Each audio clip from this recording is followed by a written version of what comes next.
Amy Martin Quinn is a seasoned communications executive and board-certified patient advocate who brings empathy, strategy, and clarity to both corporate and healthcare environments. With more than 25 years of experience in communications, including as Assistant Vice President of Corporate Communications and Public Affairs, Amy has built a career around helping people understand complex systems and make informed decisions.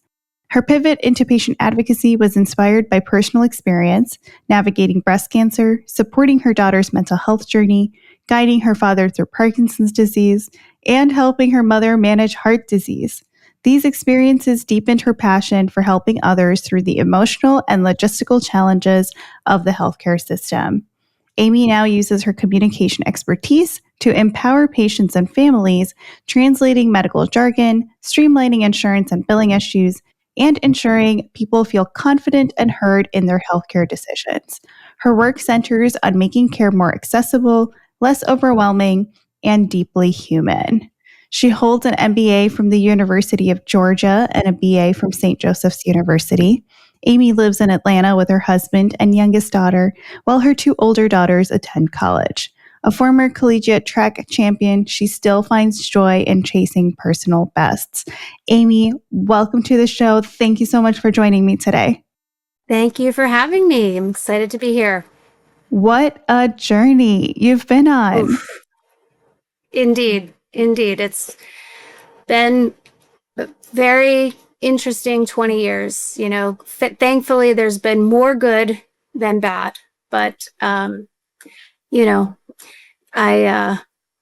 I really have embraced the concept of radical acceptance. I wish I had understood that better earlier in this journey, because it's just helped me better navigate all of these things that feel like they're coming at me from all directions at any given time. So I talk a lot about what it's like to be in the sandwich generation.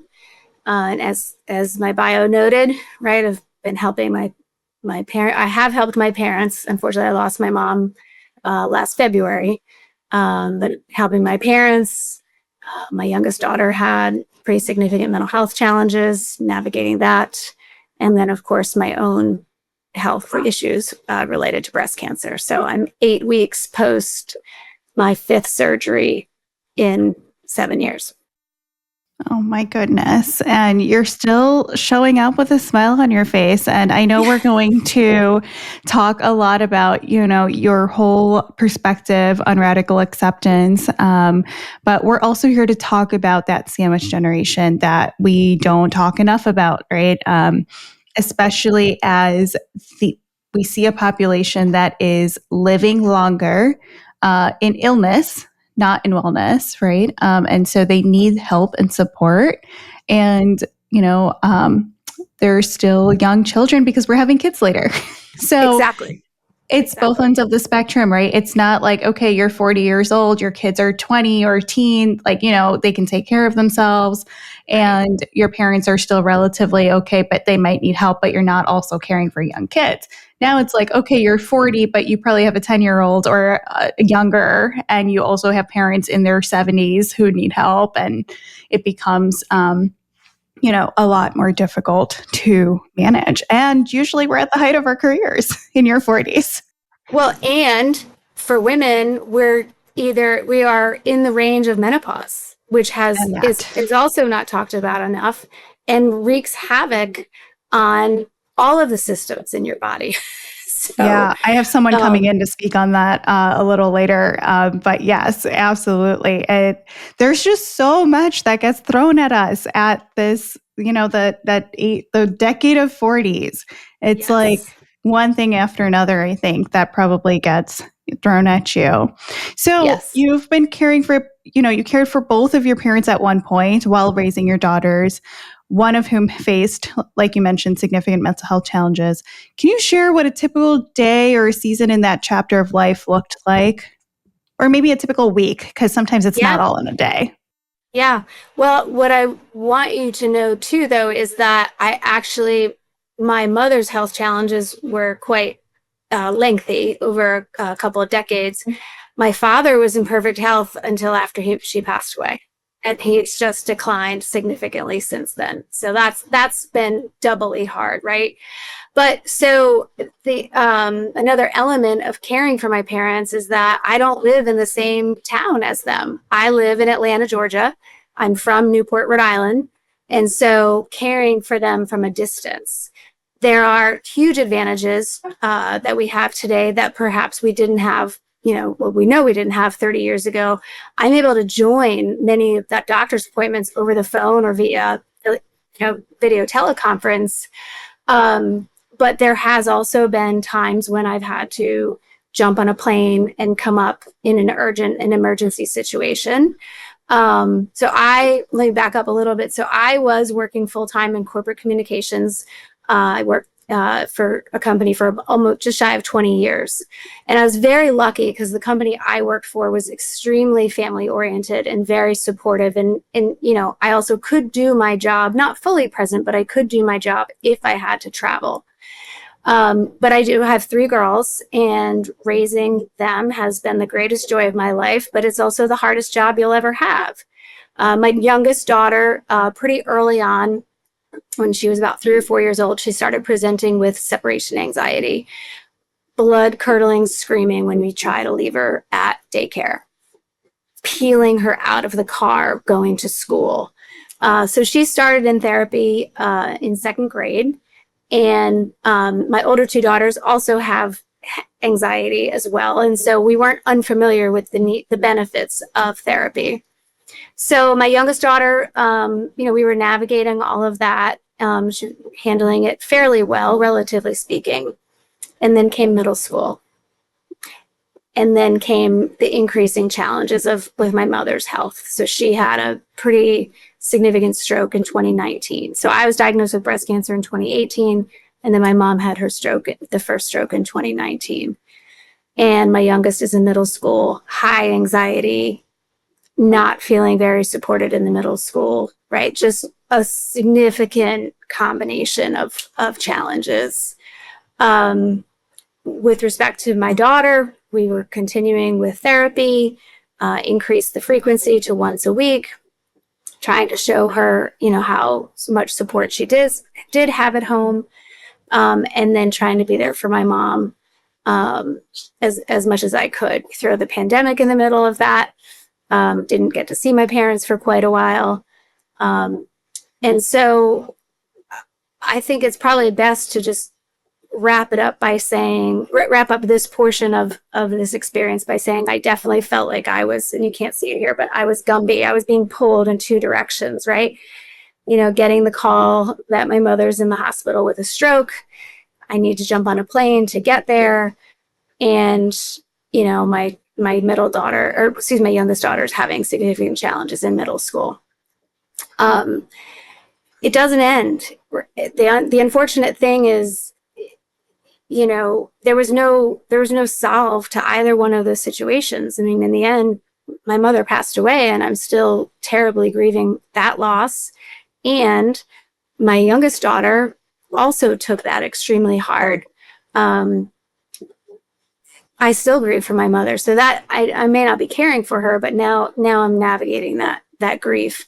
I will say that after my mother's death, my daughter had another episode of she was dealing with suicide ideation, and her therapist. We had tried a couple of programs in 2023, and then after my mom died, she started to have a really difficult time again, and her therapist recommended a partial hospitalization program for her. And it was the best thing that could have happened at that time because, and the therapist said this, she said, Amy, you need a break. You need to stop trying to handle this on your own. Let more professionals get involved and help with this. And so in that regard, that was good. I said earlier, my father was in perfect health until after my mom died. I think the lowest point I've had in my sandwich generation experience was sitting at my computer on family therapy. So my daughter's at this program 8 to 5 days a week for a month. And once a week you did family therapy, parents joined by Zoom. And I'm on the computer hearing my daughters crying, talking about how hard things are, and I get the phone call that my dad had fallen and he was being taken to the emergency room because he broke his shoulder. And I looked up at God and said, I cannot take any more. I'm tearing up just listening to you. I mean, I feel like, whew, that's a lot. And I'm extremely fortunate. I have a husband. We just celebrated our 25th wedding anniversary. He's incredibly supportive. And so, I mean, I've said this for as long as I've been advocating for different areas of mental and physical health. I don't know how people do it who don't have support systems, right? I mean, I'm just incredibly, incredibly lucky to have a good support system. And even now today, my father's now in a nursing home, and they tell us all the time, because we're in there visiting, and they're like, some people have nobody to come visit them ever. Yeah. There's so much you've touched on that I can relate with,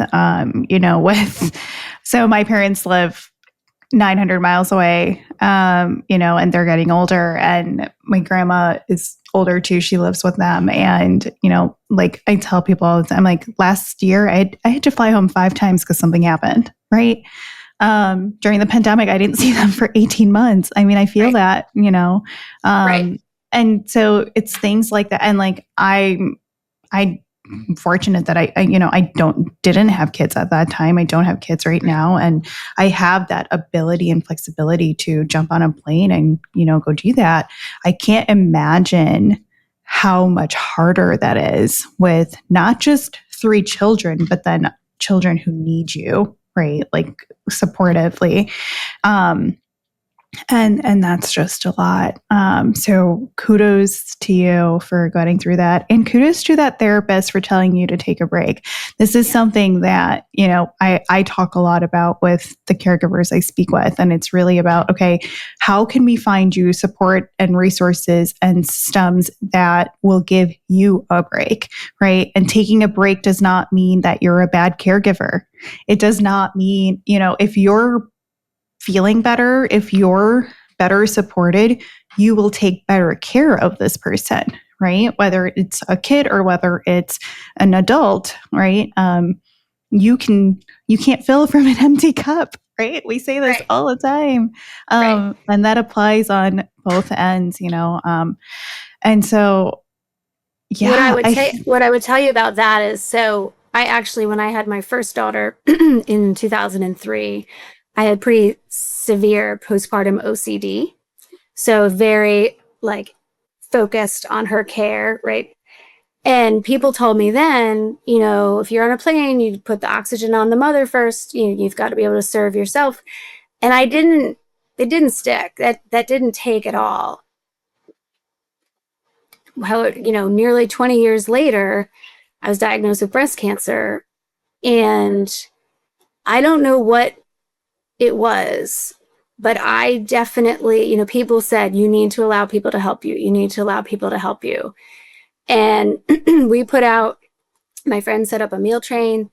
Another friend set up Uber, as in breast cancer Uber, for my children, like helping them get to all of their appointments and games and sports, etc. And that release then has stuck with me. And okay, I'm going to let people help me. And it really, I learned then probably what I should have learned in 2003, that when you're going through something as significant as having a baby, recovering from surgery, etc., you need the help.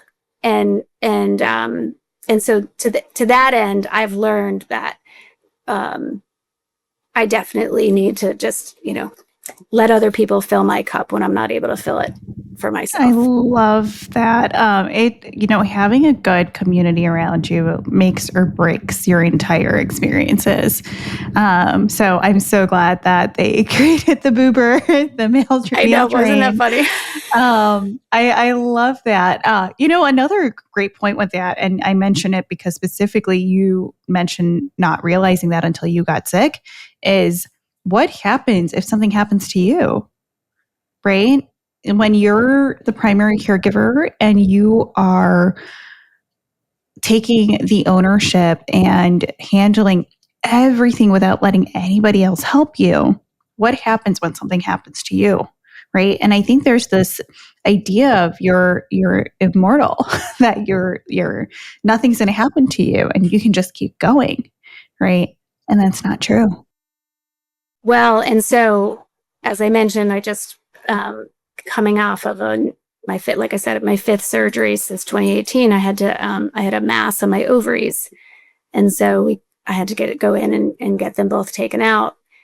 And my father was also scheduled to have, he had the procedure. He had a shunt put in his brain. He's been diagnosed with normal pressure hydrocephalus, which is what Billy Joel was just diagnosed with. And he had that put in.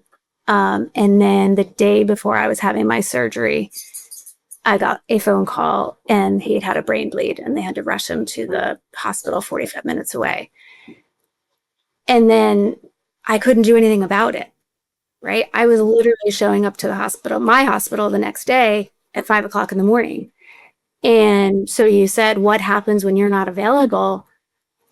People figure it out, right? There was literally nothing I could do about it, right? And so that was also a lesson for other people, not just for me, but for other people. Like other people can do these things. Other people can show up. I mean, it's been tricky. I don't know if I'll send this to my brother or not, but I have to tell one story. So when he gets rushed to the emergency room, so they had actually called him first and he just flipped the voicemail to me without listening to it. And then I listened and I call back and it's like, okay. And my brother was on an airplane and they hadn't taken off yet. So he had to get off the airplane. And he calls me when he gets to the ER. And my brother is an extremely successful salesperson, travels the world, highly competent, right? But he gets to the emergency room and he calls me and he says, I'm here. Now what? I said, what do you mean? He goes, well, do I just go to his room or do I said, well, you could, or you could talk to the nurse's station and see, So then he does that. And then he messages me like an hour later and says, can you message the doctor on the portal and ask them to come to the room? And I said, or you can go out to the nurse's station and ask them to come to the room, right? So there's definitely this like reliance on me that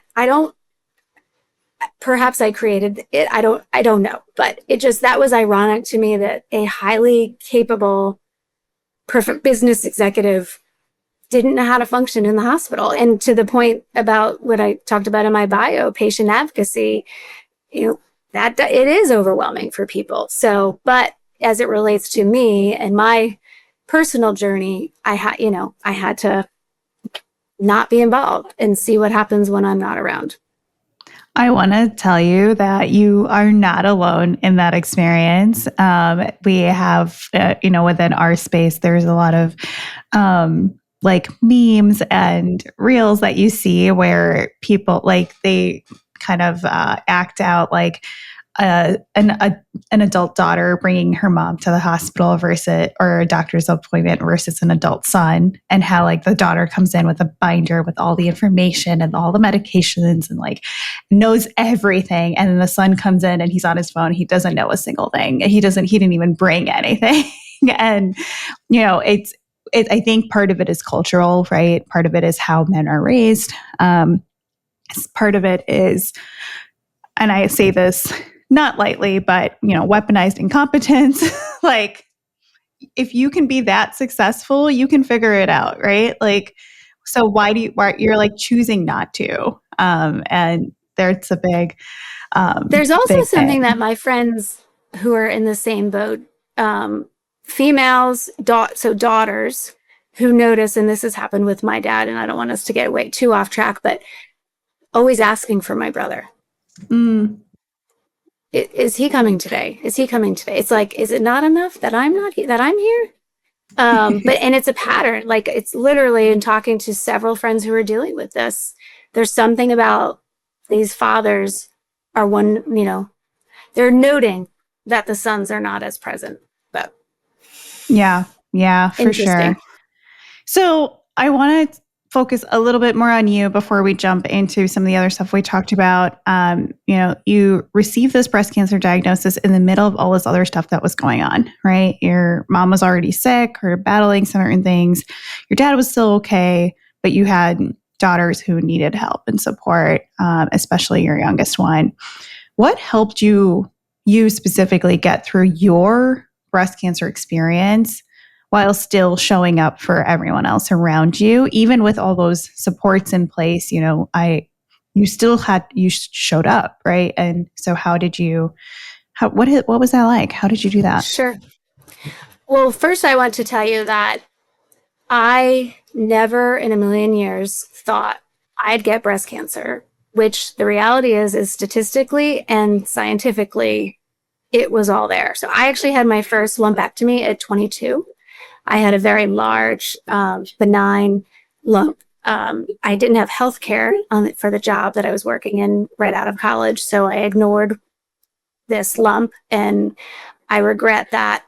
It was not cancerous, but it definitely was not something I recommend anybody ever do. So I had my first lumpectomy in 1999, and then I had two more biopsies.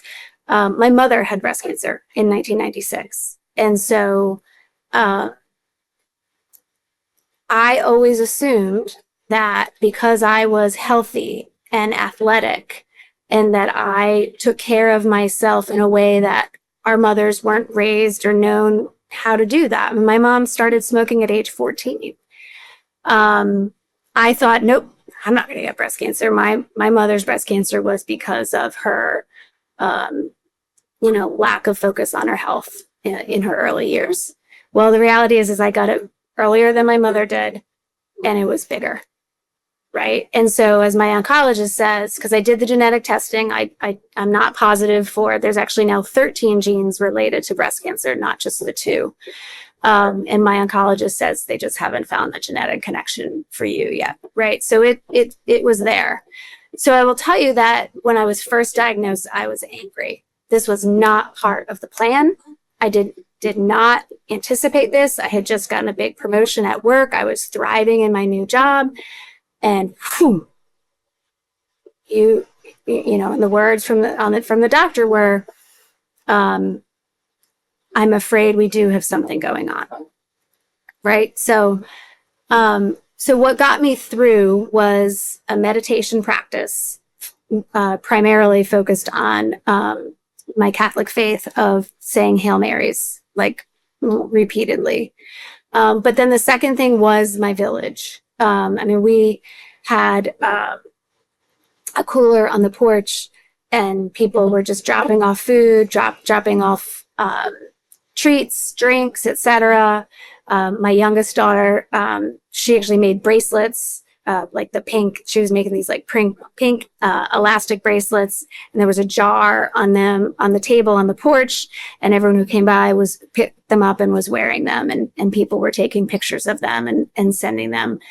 We had moved to Atlanta in 2012, and this diagnosis came in 2018. We had friends. We had, great friends.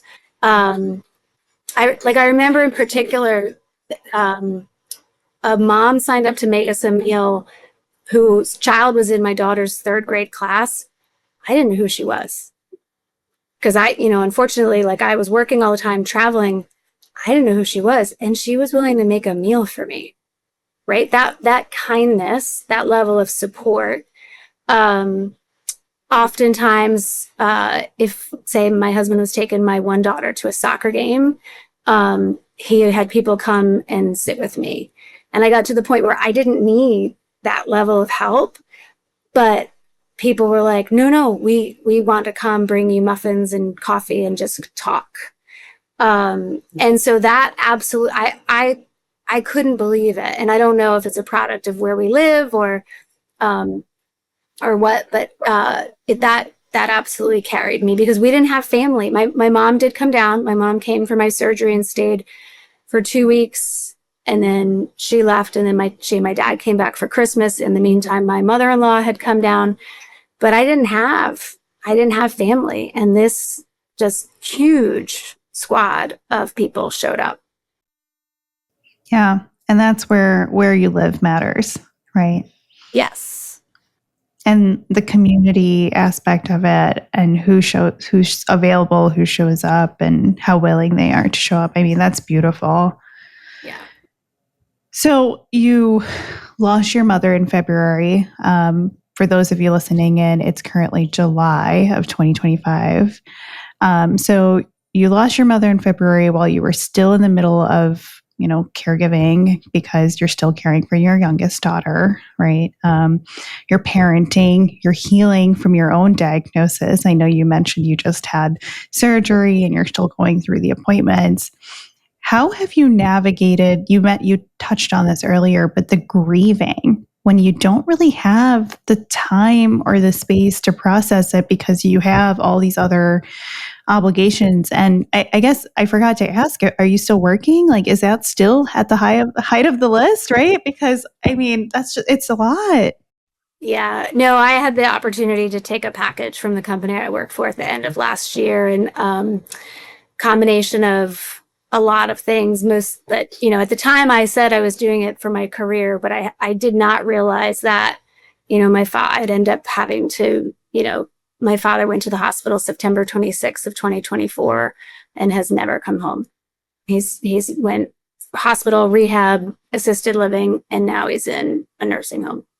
So it's it's that definitely the grieving process is complicated. And I knew from my breast cancer journey that it actually can hit you when you least expect it. I remember running or participating in a 5K in 2019, and I had first walked most of it, and then I felt motivated to run.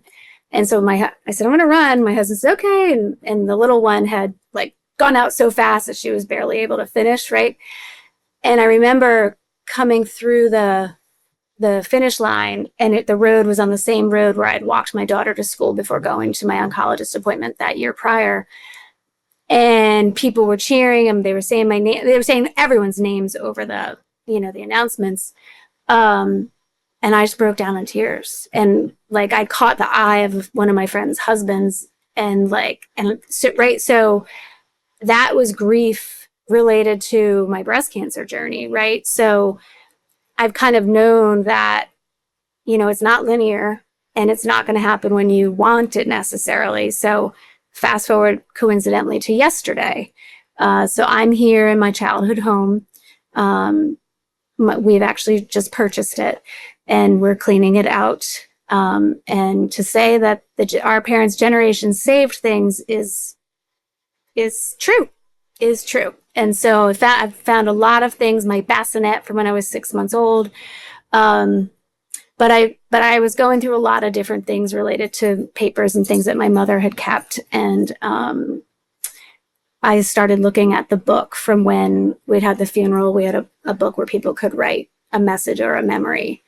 And I looked at that back in February of 24, but I think I was still numb and in shock because again, in spite of her health challenges, I didn't anticipate she would pass away. So I was still shocked, very much in shock. So I think the time between then and now gave me the chance I really read the messages last night, and I mean, it was a tsunami. It was a tsunami. But I will tell you, I also didn't stop. And it was perhaps, I don't know, bizarre, but I wanted to keep reading the messages and I knew I was going to continue to cry. But I wanted to see what the people had said, and I knew I needed to let it out. And that's not the first time I've cried since my mom, since she passed, but that's just one timely example of how I've handled it. My husband heard, he was in the other room. He could hear me sniffling. He calls out, comes over. But yeah, I mean, I miss her, and but see, this is where the radical acceptance comes up. I miss her incredibly. Everything that's happened with my dad. And I'm mad. I'm angry, right? I am not happy, but my most recent surgery, that almost put me over the edge. That was not part of the plan, and I'm very disappointed. Having said that, that's where radical acceptance comes up, right? I can be mad, but I can't try to change it.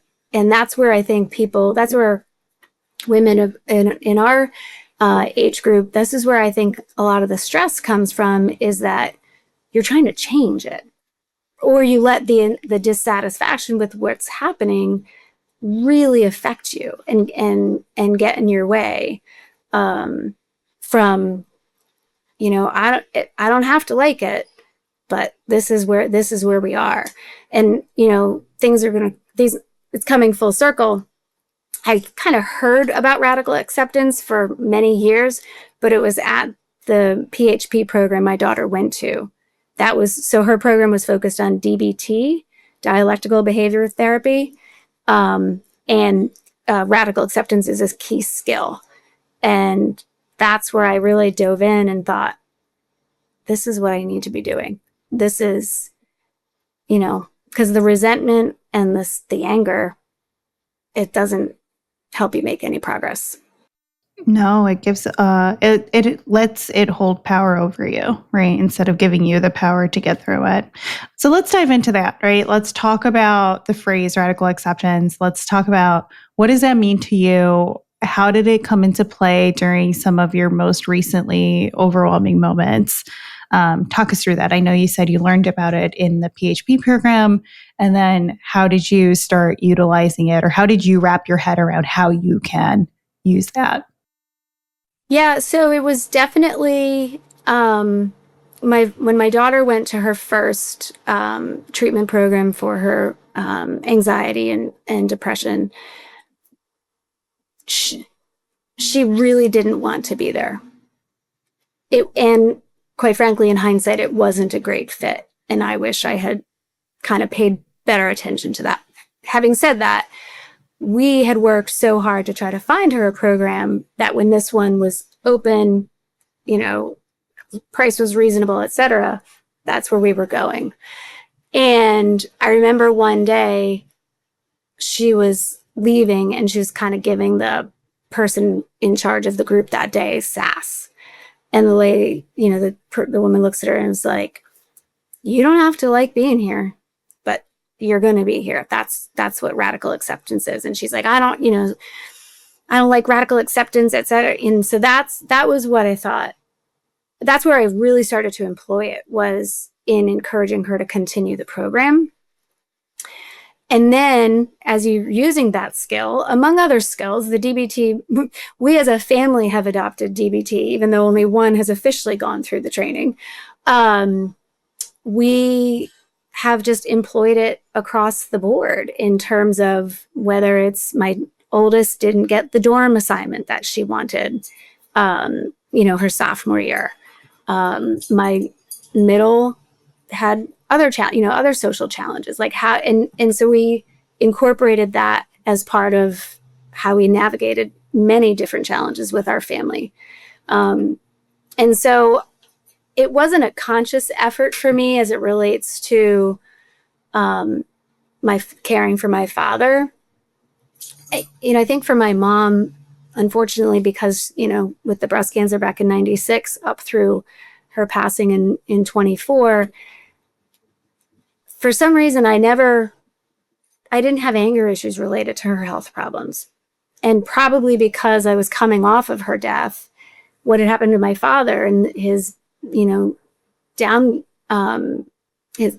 declining health over the past 18 months, I was consciously using radical acceptance, right? Like it occurred to me, like, I really need to employ this skill because I really am unhappy about what's happening, but that's not going to do us any good. I've got to find him the right doctors. I've got to, make sure he's getting the care he needs. And so, it doesn't change it, but it does help you get through it more efficiently. Right. It's a little bit of resilience, right? Too, of, things happen. How do we pick ourselves back up and keep going? Yeah, I think that's another lesson that I think I'm learning trial by fire is that's this phase of life. You know, I keep joking, and you started us off by saying this, right? People are having children later. You know, when my grandparents were passing away, my cousins and my brother all had infants, all had babies. And so we had that circle of life that kind of made it feel like there was a balance. Well, right now, in our current society, and just because people are living longer, and then young people aren't having children as early, right now it just feels all yucky. There's Yeah. not a better word for it, right? And so you do have to be resilient. And you don't have a choice. It happens. Yeah. That's a really good point. I think that you bring up of, we don't have precedent for this. Like there always used to be that balance. And now it's, something that comes up a lot is like you're doing the best you can with the information and resources that you have available at that time and place, right? But also there isn't precedent for it. Sometimes, I get into these conversations with my own parents sometimes where they're like, well, we did it and we didn't complain about it. And, and it's like, yes, but your generation was different, your culture was different, societal standards were different. You had support that, we have support, but our support looks different than the support they had, right? Yes. And it's just like mindsets are different. Like it's just, there's a lot of differences, and we just don't have the precedent to be like, okay, you did it that way, we're going to do it that way, because it just doesn't work. It's not going to work in the same way that it worked for them, right? Where I do feel like what you said about like before that, it was kind of just an ebb and flow, like patternist, right? If that's a word. Like there was a pattern to that balance, and everyone just passed down what they did or learned through, and it worked. And part of, I think, the difference we have, at least in my family and probably others, is families aren't as large, right? Both of my parents had four siblings. And so when they were having their medical challenges as they aged, they shared that burden. And gosh, look at me saying the burden, right? They were able to spread it around. My brother, like I mentioned, he travels the world for his job. He lives in Rhode Island where my parents were living. I live in Atlanta. It's easier for me to get to a doctor's appointment with my father than it is for my brother because of how different things are today. Back when my grandparents were getting sick, I think only one uncle on either side lived out of the state of Rhode Island. So you also had more people available. That to me is also a very big difference. Yeah, absolutely. I'm also an East Coaster, and grew up in New Jersey. And my dad was one of five, and my grandma was one of seven, and my grandpa was one of 7 or 8, and everybody lived within like an hour driving. Yeah.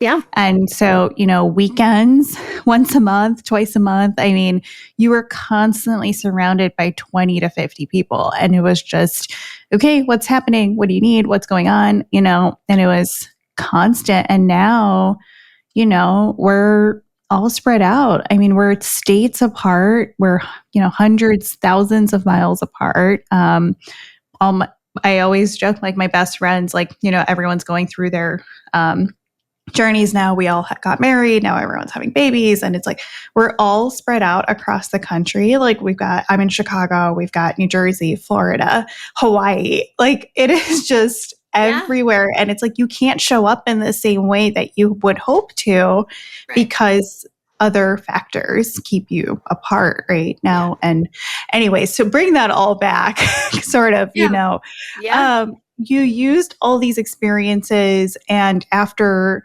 retiring from your communications work, what'd you say? Semi-retiring. My husband likes to tell me. Semi-retiring from your communications work, you became motivated and pursued your board certification in patient advocacy. Yes. And I want to talk a little bit about how, you had so many different layers of experience, from your children to yourself to your mom and now to your dad, where it's different levels of care and different types of care. How did all of that shape your decision to then go on and become a patient advocate? And then also within that, how do you now, because I know you probably do, help others, these patients, also adopt this radical acceptance and resilience and kind of understanding how to move forward? Sure. So I'll answer that part of the question first by saying I don't know that I have focused much on that radical acceptance for the people that I'm working with, right? Usually it's in a tough situation when they're reaching out and they're looking for help navigating a very challenging situation. So, probably more so on the friend side is that, I have those conversations, but for people who I may not know as well personally. So I'll go in terms of what inspired this, this specific journey. It was when my dad was back in the hospital in late 24. It wasn't the first time it happened, but the internist said to me, "Are you in medicine?" And, having been there with myself and then my mom and navigating hospitals and et cetera, I said, "No, but I get asked that question a lot." And he said, "You should become a physician's assistant." And of course I said, "Why not a doctor?" And he said, "Because you don't have time for all that schooling, but you could become a PA pretty quickly." So I looked into it, and the cost was pretty significant. And I thought, well, I don't know that I want to do that, but I had a friend who had become a board certified patient advocate. And so I reached out to her, I looked into it, and then I studied, and then I passed the exam earlier this year. And so it's been great for the time that I've been able to give to it, right? Part of this experience has been because I've cared for family members, and that hasn't stopped, right? I've been in Rhode Island almost once a month since last December to help my dad with some aspect of his care. But the patients or the families that I have been able to help, I think of one in particular where their father was in he was in an assisted living facility, and they brought in hospice, right? So hospice is end of life care, and basically the facility, he had a medical event, the facility messed up, and they sent him to a hospital, and they shouldn't have. Those were costs for the family. Those are costs the family incurred. Long story short, I arranged a call for the executive director and the family. And then where I truly felt my business experience come through, and as well as communications, was after that meeting, the facility sent them a legal demand letter that basically said, like, we will cover these costs, but you have to agree never to say anything bad about it. Like, it was a lot of, and the client was very upset and like, "Oh my gosh." And she's like, "I don't have time to get back to them today." And I said, "You do not have to get back to them today. This is your timeline. We'll come back to this in a week, and we will talk more." So that was where I felt like the perfect combination of my business communications and patient advocacy experiences came together, because I knew from negotiations for over 20 years in business, like, it's a negotiation. Yeah, they sent you a demand, but you don't have to reply right away. Right. So It's the ball's in your court. Yeah, that was probably one of my more fulfilling experiences, because you could just feel the tension dissipate. She thought she got this letter. She thought she had to respond that day. She herself has a big job, and is like, no, we get back to them later. Yeah. fantastic, much necessary work that you're doing. So thank you for that. I've spent almost a decade working in the hospitals. And so, we love our patient advocacy team. We try and advocate as much as we can. We teach, we educate our patients on how to advocate for themselves. Because a lot of them don't have these family members who can advocate for them, right? And then getting them patient advocates if we feel like they really need one. And so I think that's just phenomenal. What have you, if anything, do you feel like between all of the roles and even in the patient advocacy work, what have you learned about boundaries or the lack of them when you're in this sandwiched position between generations, but also maybe not even for yourself, but like with your patients? For sure. I mean, boundaries is another area that I did not focus on, early enough through all these experiences, and, stress and moments of burnout definitely have shown up for me. And I realized that, boundaries are not just about the boundary you're putting on what you will do for other people. It's the boundary of what people are going to take and need from you, right? Mm-hmm. So, for example, I had decent boundaries for what I was willing to do for my dad in his care. But yet my brother was continuing to infiltrate and ask and ask and ask and ask. And I was answering and answering and answering and answering. Right? And so I needed to stop answering. I needed to stop replying to his text right away. And that, it wasn't just, and I talk to my daughters about this a lot, is boundaries are two-way. It is not just what you're not willing to do for others, because that's what I think a lot of people think of as the boundary. Is like, oh, I'm going to set a boundary. I'm not going to do that today. But it's also, how much are you willing to let people take from you, and making sure you have clear boundaries in that regard. I say all that. I sound really good. I'm still practicing. I'm definitely still a work in progress. It's hard. When you explained that about your brother, it is a perfect match with my brother lives with my parents and my grandma. So everything I said earlier about flying home 5 times, like I'd call and be like, "Hey, what's going on?" Like, I don't know. And it's like, you're in the same house. What do you mean you don't know? Like, can you go knock on the door? Like, can you go check on their bedroom? Like, can you, and it's, for us, it's definitely more cultural and upbringing and like all of that stuff too. But it's one of those things of like, hey, we were born and raised here. Like, you've been surrounded by the culture here. Like, I don't understand why this is so difficult. Like, why do I need to take time off of work and fly home for this? Right. Granted, I have the medical knowledge, the jargon, the patient advocacy that I can do, which is great, but I can do that over the phone. Right. Right. But if I don't even know, like, sorry, go ahead. I was gonna say, it's socioeconomic too, right? We have the means to jump on a plane. Right. I always mention that too. I'm like, you don't understand how privileged we are that I have the ability to jump on a plane and come out when something happens, right?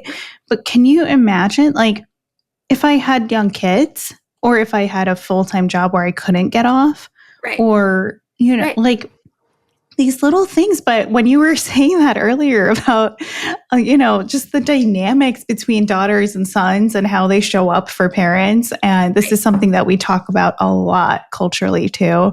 But it was very relatable when you said and that. The question I have is like, well, 2 questions, I suppose. Is the first is, how's it going for families who don't have that ability, right? Are those siblings who are closer figuring it out, even if it isn't their natural skill set? And the second is like, it's a boundary thing. I think is what you're suggesting too, culturally, like, why do we feel like we have to jump on a plane and get back when something's going on? And that's a question I ask myself. And I don't know that I would do it differently. I mean, I definitely, the times that I was with my mom when she was in the hospital, are some of the most tender moments we had. Mm-hmm. At the same time, there's been other situations when I've had to come up, and I don't feel like I necessarily should have. Yeah, I think it's a toss up. It's hard. Yeah, tough conversations. It's a toss up. There are times where I'm like, oh, I probably didn't need to come home for that. Like recently, my mom had a total shoulder surgery, and she's like, we've got it. Like, you don't need to come home. Like, we know, because I was having surgery the same week, and she was like, you're good. We'll figure it out. Like, don't worry about it. They're in a much better place right now than they were last year or the year before. And so I was like, okay, but I had to have like a very strict conversation with my brother of like, hey, I'm not coming home. I need you to check up on this. Like, I need you to check in. It's just like, but I think it's a trust thing. Like, I feel like sometimes it's more of like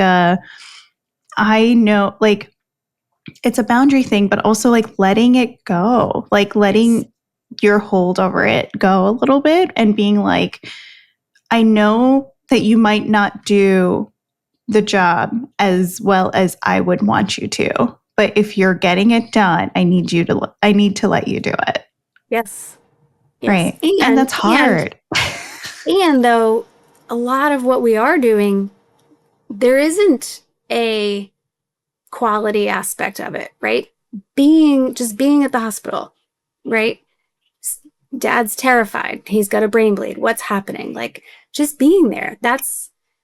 I don't believe that I've necessarily done anything better than anyone else involved, overall, right? I think there have been times when I've had to intervene, but by and large, most of what I've done, anyone can do. And to that point, so I mentioned my father's declining health, and he went from walking 4 miles a day this time last year and he's 80, he just turned 82 this week.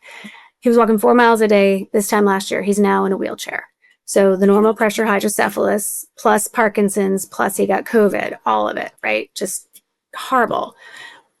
We went up and did the evaluation to see if he would be a candidate for the shunt. They can do a shunt in the brain that drains the excess fluid out. And so neural pressure affects your ability to walk, urinary incontinence, emotional regulation, and cognition overall. And so by January of 25, my father was unable to walk at all, like fully in a wheelchair. This is someone who ran 3 marathons, right? So we go up, I fly up, we go up to the clinic in Providence. Or is he a candidate for the surgery? We like a day-long evaluation. The next day I'm driving to the airport to fly home, and they call me with his date they're like, congratulations, yes, he's a candidate. His date for his surgery is April 8th.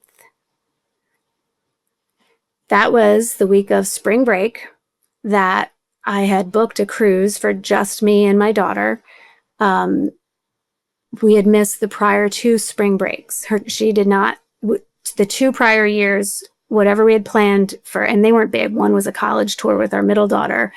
And I'm blanking. Oh, then the other one, we didn't even book anything because she was in the 30-day PHP. She missed spring break 2 years in a row because of her mental health challenges.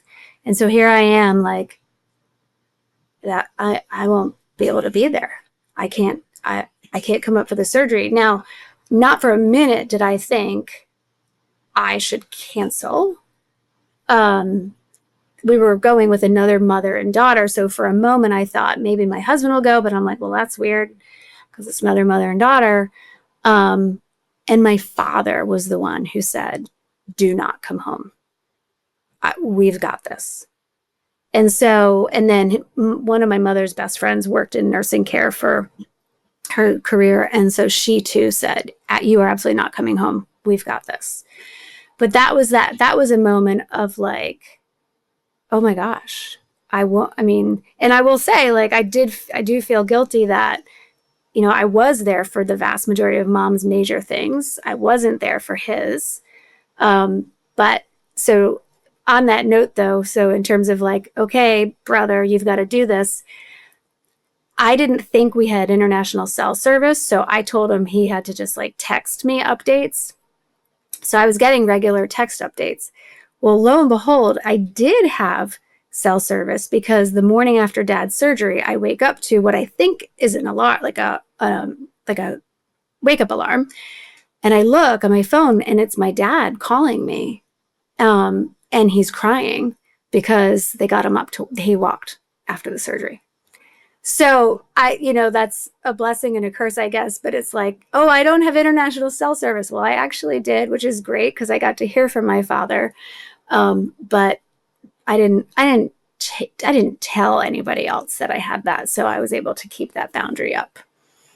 Yeah, but that was a tough moment. That was a tough moment of, can I take her on this vacation that I feel like she deserved? Or how do I handle Dad's surgery? And it went just fine. Yeah, it is hard. A lot of feelings there on guilt and all of that too, that, we try to unpack in our caregiver coaching stuff, but it's hard. It is hard. I think all of this to say, like, it's not easy, but there is a way to keep going. Things do work out. And really tapping into the people and the support and, everything that you can have access to, if you have access to it. Right. Before we wrap up, many caregivers in this sandwich generation describe feeling invisible. What do you wish more people understood about what it takes to hold that dual role? I think I'm reflecting because I do feel incredibly supported, particularly as it relates to my dad. The nursing home where he is, they say all the time, like, wow, you guys are such a great family. You're there for him. I laughed when you said many people say they're invisible. And it brought me back to a family party that I brought my father to last October. And there were, it was his large extended family, like dozens of people there. And my one aunt comes to seek me out and she's like, he says only you can get him his food. Right. So I was like, well, I wasn't invisible there. Right. Like he made it known, like, oh, Amy's going to make my plate. Maybe that's it. Right. Maybe it's, yeah, if you're going to be in that role where you need to cater to both ends, you need people in your corner who know that. Yes. I think I wish people knew how meaningful it is to reach out and provide support to the caregiver, even when they don't necessarily ask for it. One time I was here cleaning out the house and one of my aunts just showed up with snacks and food and drinks and said, let's take a break and have a snack and a drink. So I wish people knew that even the smallest outreach can have a huge impact. Yeah. Yeah. Sure. There are so many other questions and conversations that we didn't get to. I think we could have probably talked for 2 hours here. What message would you offer to others in the sandwich generation who are feeling stretched thin or emotionally spent, but they're still trying to stay grounded in purpose and, trying to still show up for everybody who needs them? Yeah. What I want everyone to know, and it's what I try to articulate through my various TikTok videos, is, my handle there is BS Sandwich Mom. I'm calling BS on what the perception of the sandwich generation is, right? That is, it's all great. We're handling everything. And as it relates to radical acceptance, I want more people to know that you can complain about it, that it does suck. It is not fair. And then you're going to go and you're going to take the take the person to the appointment, right? But trying to hold that in. And we've had a lot of conversations about that in our family, because I think particularly aunts and uncles who see the griping a little bit as like complaining about my father. No, I'm not. But I'm allowed to be unhappy that I had to find a Panera Bread for us to go to the bathroom to, and then I had to wash his underwear in the sink. Like, that sucks. And I am allowed to say it sucks. And the poor guy, he didn't want that either. And I would do it for him a million times over. Yeah. Right? It's not about the person, it's the situation. Right. And so I think that's what I hope more people understood about the sandwich generation is it's not easy, and we're going to complain, but we're going to continue to do it to get it done. Yeah. It's about being real and not putting on shows, right? Or false images. Amy, thank you so much for sharing your journey and everything that you have to offer. Thank you for what you do. Thank you. And I'm excited to see how people receive this, this episode. Yes, same. Thank you, doctor. Appreciate you.